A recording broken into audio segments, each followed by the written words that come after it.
Hi, hello. A terrible tragedy has befallen all of us, especially you.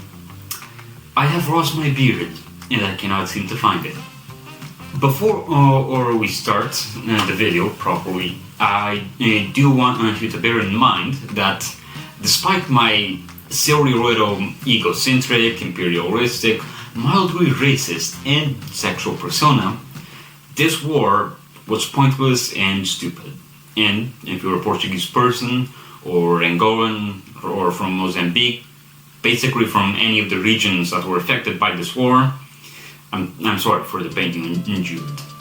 This was a war started by a dictatorship that couldn't see the writing on the wall, and left the mainland to rot to keep the war going.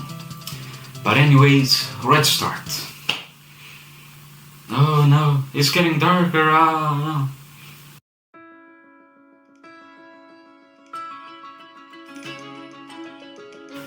The world from the 1950s and onwards was a very different place than what we've discussed in previous videos here.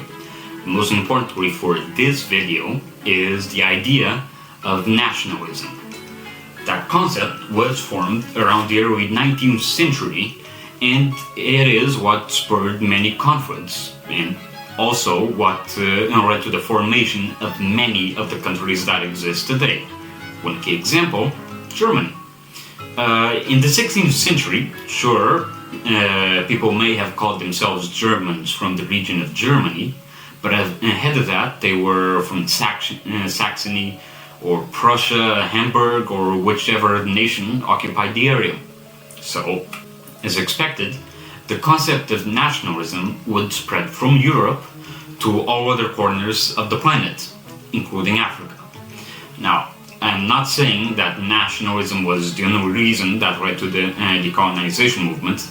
There were many more, but it was a significant aspect of this event.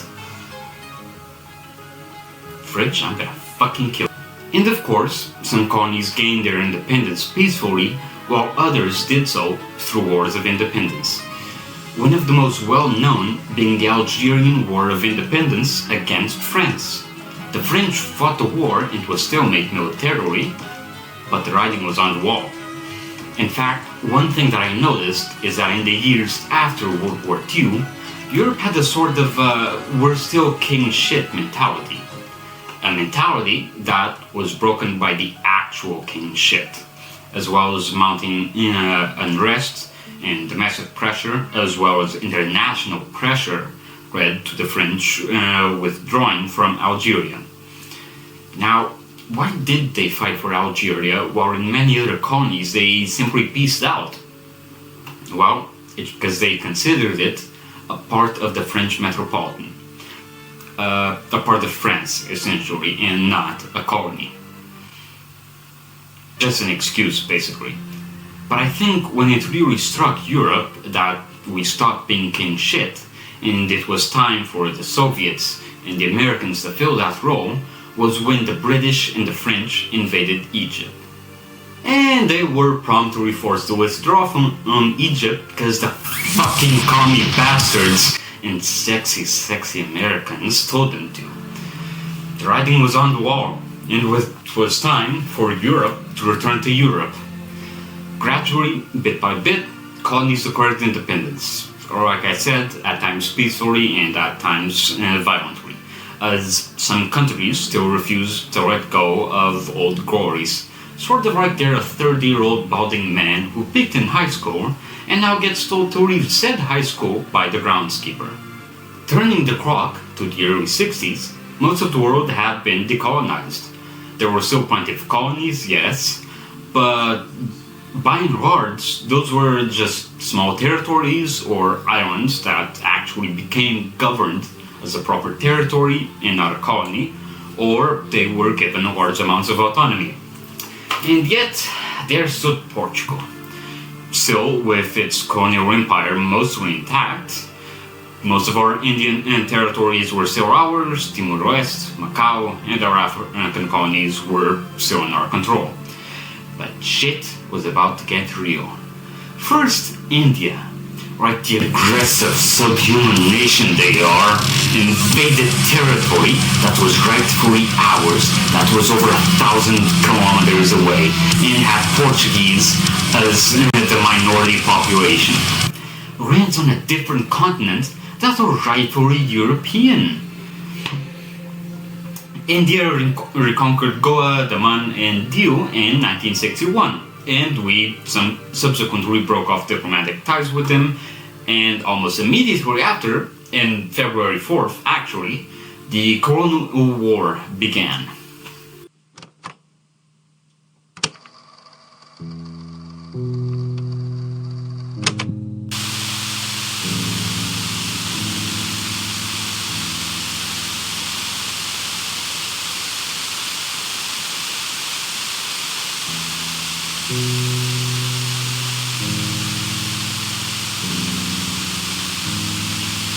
First, it started in Angola, when several cotton workers there went on strike, demanding better working conditions and higher wages.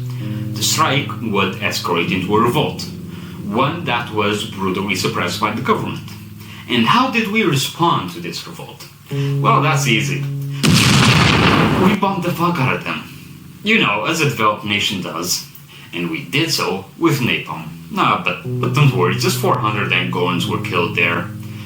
But anywho, just 1 month after that family-friendly fun, we got what is now considered the beginning of the war, when a total of 250 MPLA guerrilla soldiers attacked a prison complex in São Paulo, an attack that failed completely.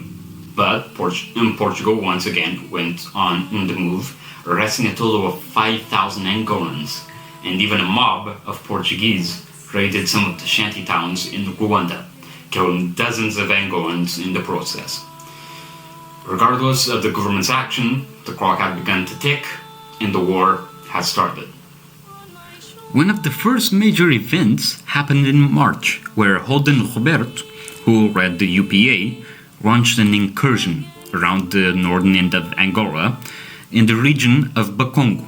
He did so with around 450 guerrilla soldiers, and he tried to rally the locals to support them. However, pretty much everywhere these soldiers went, they killed everything that moved. From newborn children to women, no one was spared from these massacres. At least 1,000 Portuguese settlers were killed, but far more Angolans were murdered, the exact number of which remains unknown. This attack, however, had the effect of garnering international sympathy for the Portuguese government. This was a war crime through and through, and in fact, this event and others similar to it are what Salazar apologists used to justify Portugal being in the good during this war. And what was Portugal's response to this? It was another war crime. Utilizing the skilled military companies already in the region, the Portuguese government decided an eye for an eye was a good policy. So any rebels or protesters caught were either tortured or killed. Some soldiers even went as far as decapitating Angolans and putting their heads on spikes. You know, normal behavior in the 60s to have. And I also find it funny that this type of behavior has not stopped happening. I think you know what I'm talking about. Israel getting hit by war crimes, so they in turn commit more war crimes. Because they're fun. In the end, you can put as many restrictions as you want on countries. There will always be an idiot who wants war crimes done, and 5,000 idiots who go along with it or agree with it. The UPA was steadily pushed out of Angola by the Portuguese offensive, with some Portuguese commanders, such as Fernando Robo, becoming known for their brutal methods. The UPA was pushed across the northern border, with the MPLA, which was already active at the time, being pushed underground. And for the most part, all insurgencies were defeated in Angola. For now.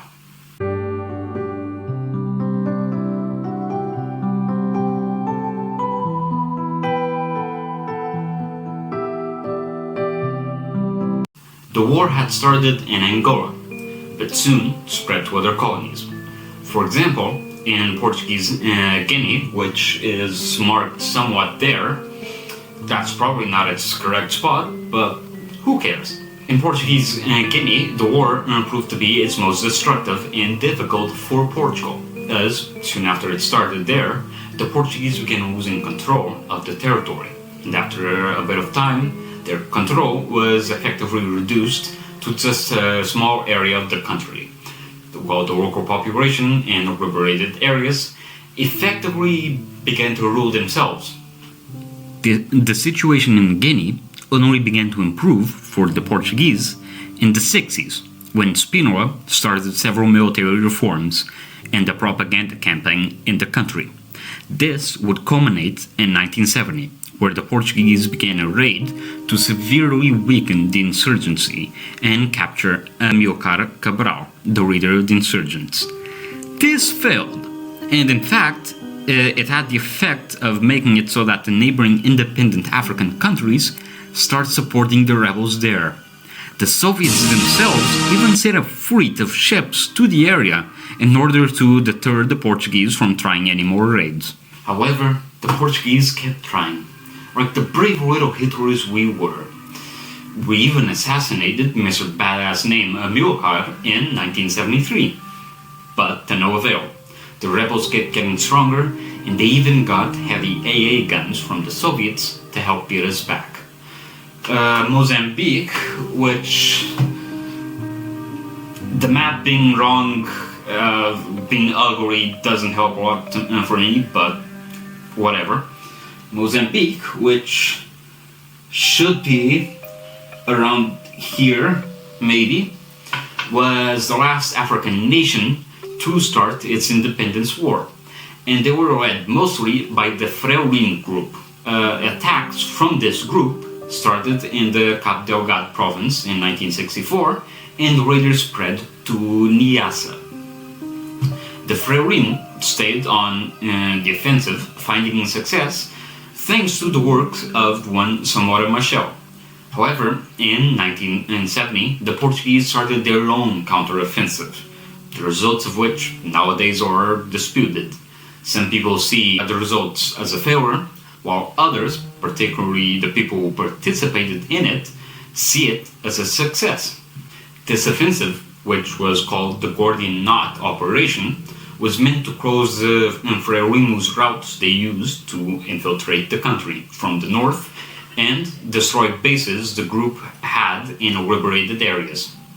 While it worked somewhat, the rebels, they simply dispersed and reorganized in other provinces further to the south of the country, which, by the way, had been left garrisoned by the Portuguese offensive. As time went on, the situation further deteriorated. The Portuguese were put on the defensive and began committing more massacres against civilians. The most known being the massacre at Wiriamu, I mispronounced that, where around 400 villagers were murdered.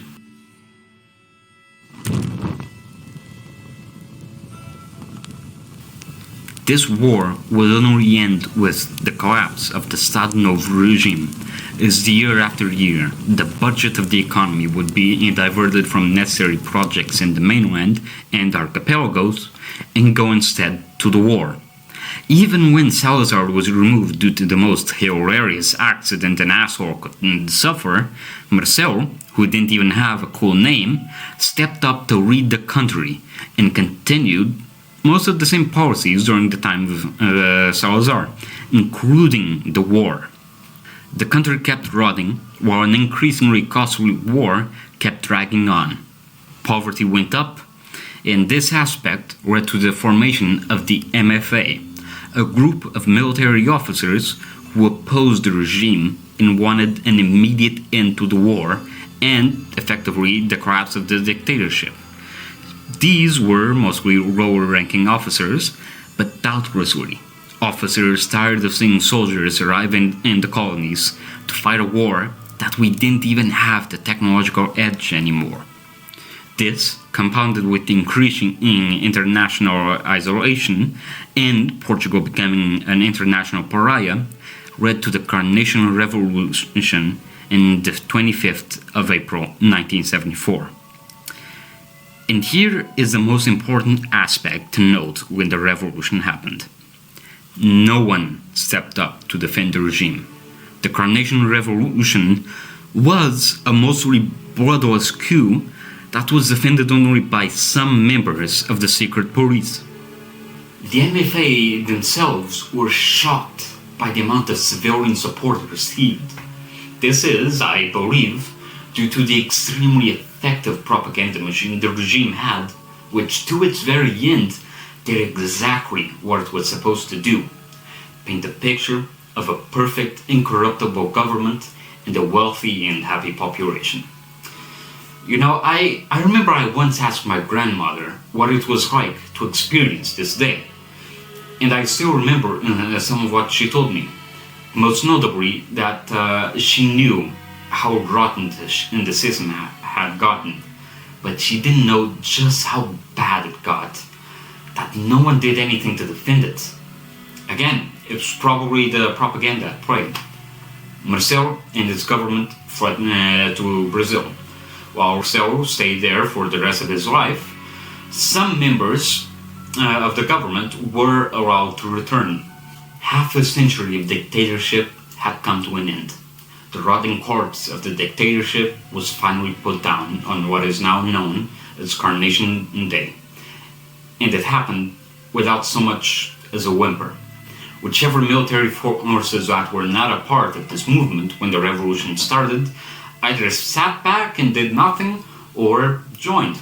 And the few members of the secret police who tried to do anything were arrested, while everyone else saw what was coming. They saw that the regime's days were numbered.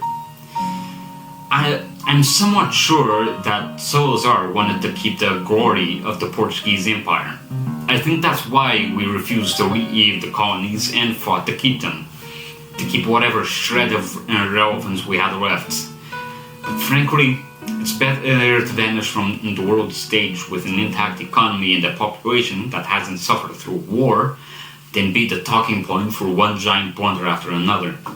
You know, I'm honestly not surprised nowadays by the amount of Portuguese who excuse the many horrible actions of the dictatorship by saying, oh, they built infrastructure, or oh, there wasn't any corruption during that time and everyone was fine.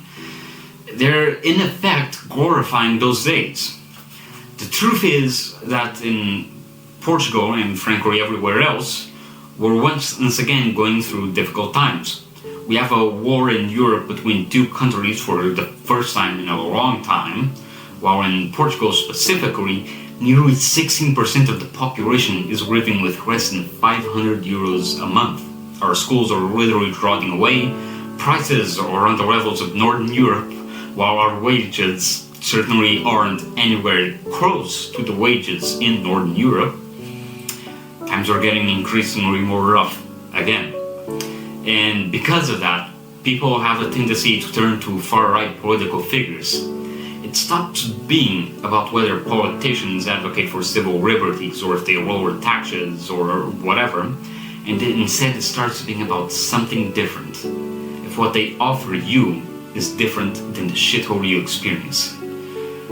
Dictators are not really the cause of a broken system. They're the symptom of it. They free themselves, but enslave the people. Thanks for watching.